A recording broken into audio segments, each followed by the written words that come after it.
여러분, 혹시 66세의 나이에 남편 곁을 2년째 지키고 있는데 어느 날 갑자기 나타난 42살 여자 간병인이 남편의 손을 꼭 잡고 있는 모습을 본다면 어떤 기분이 드실까요? 오늘 이야기의 주인공 이정숙 씨는 그 순간 가슴이 덜컥 내려앉았습니다. 수십 년 동안 자신이 잡아왔던 그 손을 이제 다른 여자가 잡고 있었으니까요. 그런데 여러분, 이 이야기의 진실은 상상을 초월합니다. 끝까지 들어보시면 인생에 대한 생각이 완전히 바뀔 거예요. 병실 한켠 심장 모니터의 삐소리만이 공간을 메웠습니다. 남편은 2년째 누워 있었고 66의 아내 이정숙 씨의 하루는 간병으로 시작해 간병으로 끝났습니다. 그녀는 하루에도 수십 번 묻습니다. 여보, 오늘은 조금 괜찮으세요? 그러나 대답은 없습니다. 대신 희미한 숨소리만이 되돌아옵니다. 2년이라는 시간. 여러분은 상상이 되시나요? 730일 동안 매일 같은 병실, 같은 모니터 소리, 그리고 돌아오지 않는 대답. 정숙 씨의 손은 남편을 돌보느라 거칠어졌고 그녀의 마음도 조금씩 지쳐갔습니다. 남편 박진수 씨는 한때 성실한 회사원이었습니다. 40년을 한 직장에서 일했고 가족을 위해 평생을 바쳤습니다. 그런 그가 갑작스러운 뇌졸중으로 쓰러진 것은 2년 전 어느 가을날이었습니다. 정숙 씨는 그날을 지금도 생생히 기억합니다. 아침 식사를 준비하던 중 뒤에서 쿵 하는 소리가 들렸습니다. 돌아보니 남편이 바닥에 쓰러져 있었습니다. 구급차를 부르고 병원으로 달려가고 의사의 심각한 표정을 보던 그 순간들이 아직도 악몽처럼 남아 있습니다. 어느 날 새로운 간병인이 배정되었습니다. 병원 문이 열리고 한 여자가 들어왔습니다. 단정하고 조용한 목소리가 편안한 느낌의 42의 김선이라고 자신을 소개했어요. 어머님, 제가 아버님 간병을 맡게 되었어요. 정숙은 미소로 답했습니다. 그래요, 수고 많아요. 사실 정숙 씨는 그동안 여러 명의 간병인을 거쳤습니다. 어떤 이는 불친절했고 어떤 이는 무책임했습니다. 그래서 새로운 간병인이 올 때마다 조심스러웠습니다. 그때까지만 해도 그녀는 몰랐습니다. 그 젊은 여자가 자신의 인생을 흔들게 될 줄은. 선희는 정말 섬세하고 성실했습니다. 식사, 운동, 목욕, 체위 변경까지 정숙이 미처 챙기지 못한 것까지 세심하게 챙겼습니다. 그런데 뭔가 이상했습니다. 선희는 다른 간병인들과 달랐습니다. 그녀는 남편을 대하는 태도가 마치 가족을 대하듯 각별했습니다. 남편의 손을 닦을 때도 이불을 정리할 때도 그 손길엔 특별한 애정이 담겨 있었습니다. 그리고 이상하게도 남편의 얼굴에는 오랜만에 미소가 돌아왔습니다. 2년 동안 무표정하던 얼굴이었는데 선희가 오고 나서는 눈빛이 달라졌습니다. 정숙은 처음엔 정말 감사했습니다. 이 사람 덕분에 남편이 좀 나아지는 것 같네. 2년 동안 자신이 그토록 바라던 남편의 미소였으니까요. 그런데 여러분, 인간의 마음이란 참 복잡합니다. 좋아요와 구독 버튼을 눌러주시면서 함께 이 이야기를 들어주세요. 지금부터 정말 중요한 반전이 시작됩니다. 시간이 지나면서 그 감사는 불편한 감정으로 바뀌었습니다. 남편이 선희의 손을 꼭 잡고 있는 모습을 봤을 때 정숙은 가슴이 덜컥 내려앉았습니다. 그 손은 수십 년 동안 자신이 잡아왔던 손이었으니까요. 결혼식 날도 아이를 낳던 날도 힘든 시절을 함께 견뎌낸 그 손이었습니다. 그런데 지금 그 손이 다른 여자를 향해 있었습니다. 그녀는 아무 말도 하지 않았습니다. 그저 병실 밖으로 나와 긴 복도를 홀로 걸었습니다. 66년을 살아오면서 이런 감정은 처음이었습니다. 질투일까요? 배신감일까요? 아니면 그저 외로움이었을까요? 정숙 씨는 복도 끝 의자에 앉아 생각했습니다. 나는 2년 동안 무엇을 한 거지? 매일 병실을 지켰는데 왜 남편은 나에게는 저런 표정을 짓지 않았을까? 며칠 후 문틈으로 두 사람의 대화가 들려왔습니다. 아버님, 오늘은 기운이 좀 있으시죠? 응. 내가 오면 이상하게 마음이 편해진다. 남편의 목소리였습니다.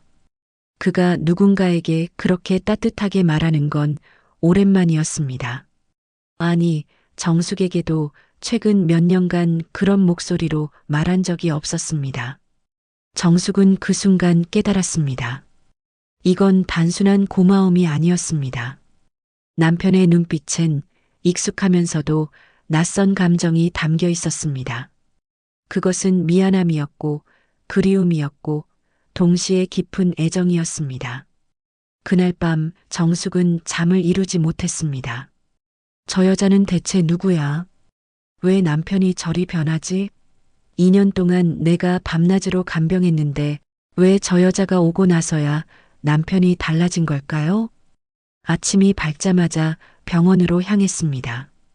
병실 문을 열었을 때 남편은 선희에게 조용히 말하고 있었습니다. 미안하다. 그동안 너를 아버지 노릇도 못하고. 정숙은 얼어붙은 듯 서 있었습니다. 당신 지금 뭐라고 한 거예요? 아버지. 아버지라고요? 남편은 놀란 듯 눈을 감았고 선희는 급히 고개를 숙였습니다. 정숙은 참았던 감정이 폭발하듯 소리쳤습니다. 대체 당신들 사이에 무슨 일이에요? 아버지가 무슨 소리예요? 선희는 눈을 피하며 말했습니다. 오해하지 마세요, 어머님. 저는 그저 그저 뭐예요? 남의 남편 손을 잡고 눈을 맞추고 아버지라고 부르는 게 그저예요? 병실 안은 얼음처럼 차가워졌습니다. 66세 여인의 목소리엔 수십 년 인생의 무게가 실려 있었습니다. 며칠 뒤 선희는 병원에서 사라졌습니다. 간병인 명단에서도 이름이 지워져 있었습니다. 정숙은 알 수 없는 허전함을 느꼈습니다. 분노보다 더 깊은 공허함이었습니다. 이상했습니다. 그렇게 내쫓고 싶었던 사람인데 막상 사라지니 마음 한구석이 텅 비어버린 것 같았습니다. 그리고 며칠 후 병원 서류를 정리하던 중 한 봉투를 발견했습니다. 봉투에는 정숙에게 라고 적혀 있었습니다. 그 안에는 남편의 떨리는 필체로 쓰인 편지가 들어 있었습니다. 정숙의 손이 떨렸습니다. 무언가 중요한 것, 감당하기 힘든 진실이 그 안에 담겨 있을 것만 같았습니다. 남편이 저에게 남긴 편지 내용은요. 정숙아, 이 글을 볼 땐 내가 이 세상에 없겠지. 용기가 없어서 당신 앞에서 직접 말하지 못했다. 하지만 이 진실만은 꼭 알아야 할 것 같아서 이렇게 편지를 쓴다. 그 아이 선희는 내 젊은 시절 한때 사랑했던 여인에게서 태어난 아이야. 내 딸이다. 여러분, 이 순간 정숙 씨의 심정이 어땠을까요? 편지는 계속 이어졌습니다. 그 여인은 내가 너와 결혼하기 전 뜨겁게 사랑했던 첫사랑이었지. 이름은 김영희. 25에 나는 그녀를 정말 사랑했어. 하지만 당시 내 형편으론 결혼할 수가 없었다. 부모님은 반대하셨고 나는 가난했고 그녀는 더 이상 기다릴 수 없다며 떠났어.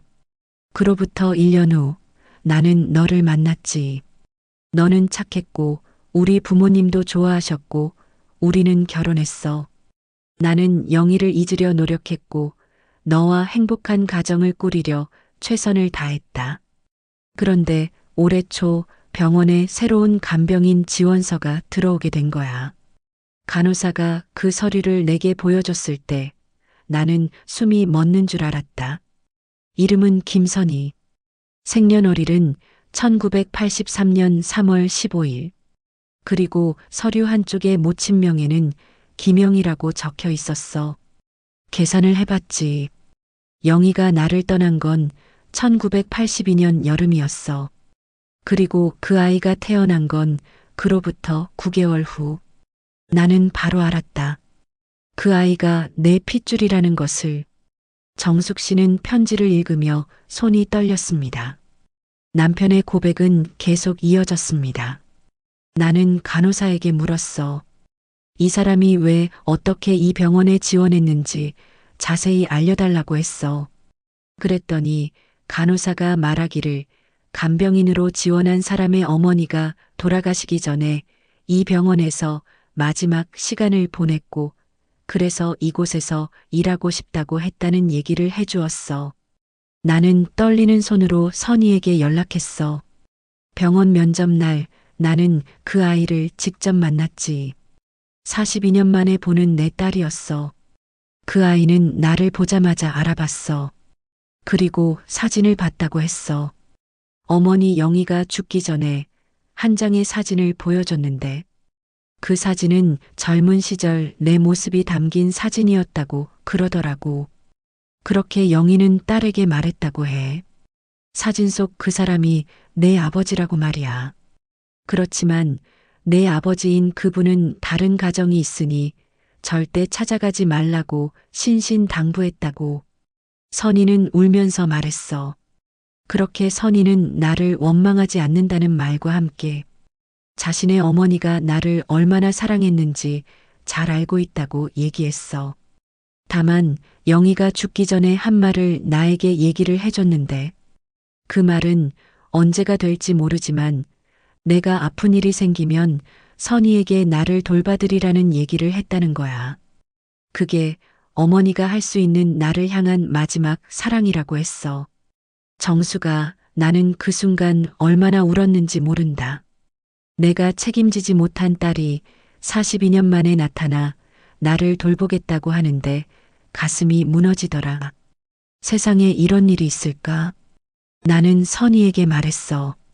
내가 정말 나를 간병하고 싶다면 한 가지 조건이 있다고 말이야.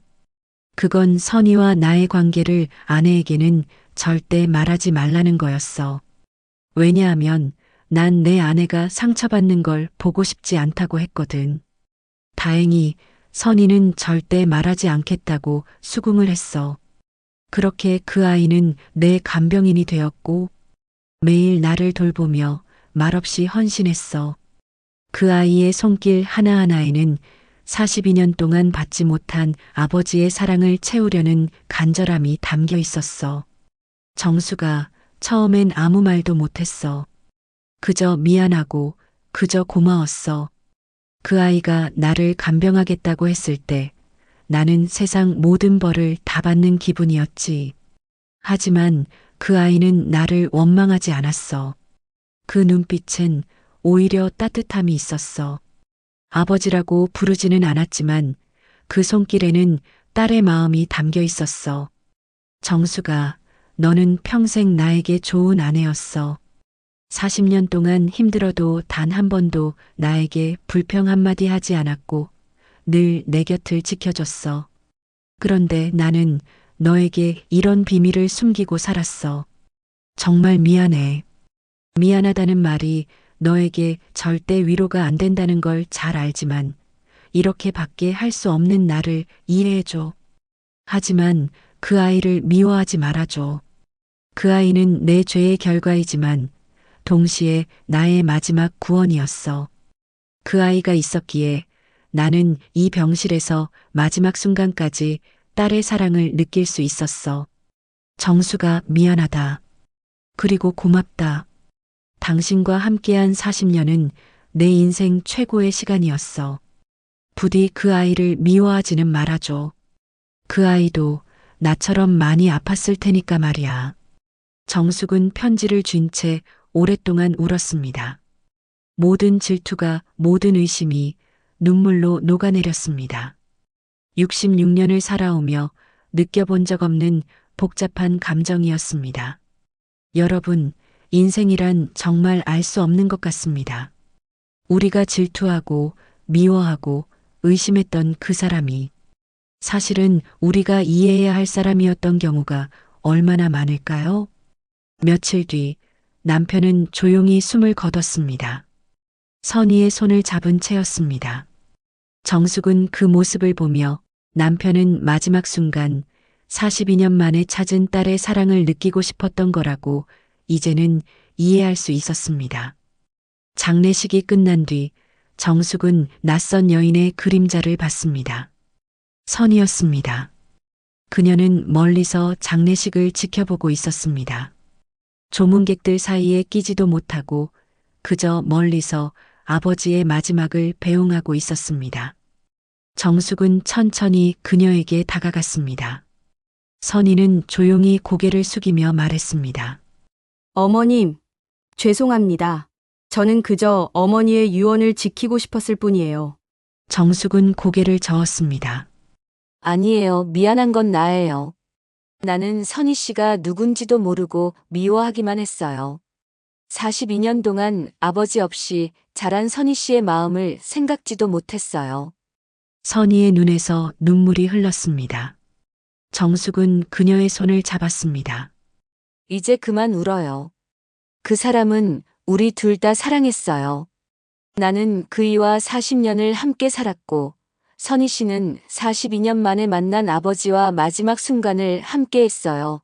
우리 둘 다 그 사람에게 소중한 사람이었으니까 그만 울자고요.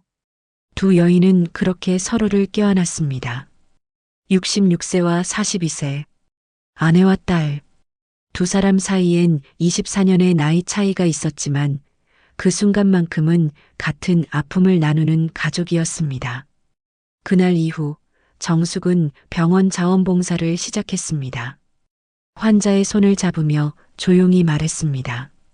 사랑은 때로 상처로 남지만 그 상처가 결국 우리를 사람답게 만들죠.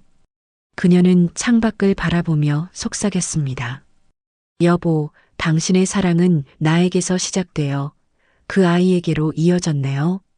그게 인연이었나 봐요. 정숙 씨는 가끔 선희를 만납니다. 두 사람은 함께 차를 마시며 박진수라는 한 남자에 대한 이야기를 나눕니다. 한 사람은 40년을 함께한 남편으로, 한 사람은 42년 만에 만난 아버지로, 두 사람의 기억 속에서 그 남자는 여전히 살아 숨쉬고 있습니다. 여러분, 오늘 이야기는 여기까지입니다. 인생의 마지막에는 누구나 하나쯤은 말하지 못한 사랑이 있습니다. 그리고 그 사랑은 때로 우리가 예상하지 못한 방식으로 우리 앞에 나타나곤 합니다. 정숙 씨는 66세의 나이에 남편의 숨겨진 과거를, 그리고 42살 딸의 존재를 알게 되었습니다. 처음엔 질투와 배신감으로 괴로워했지만 결국 이해와 용서로 마음을 열었습니다. 여러분의 인생에도 이런 순간이 있지 않으셨나요? 미워하고 질투했던 사람이 알고 보니 이해해야 할 사람이었던 경험 말입니다. 오늘의 이야기가 마음에 닿았다면 좋아요와 구독 버튼을 눌러주세요. 알림 설정까지 해두시면 인생의 깊은 이야기들을 매주 만나보실 수 있습니다. 댓글로 여러분의 생각도 들려주세요. 만약 여러분이 정숙 씨였다면 어떻게 하셨을 것 같나요? 선희를 용서할 수 있었을까요? 그리고 만약 여러분이 선희였다면 42년 만에 찾은 아버지를 어떻게 대하셨을 것 같나요? 당신의 인생에도 사랑은 아직 끝나지 않았습니다. 다음 이야기에서 또 만나요.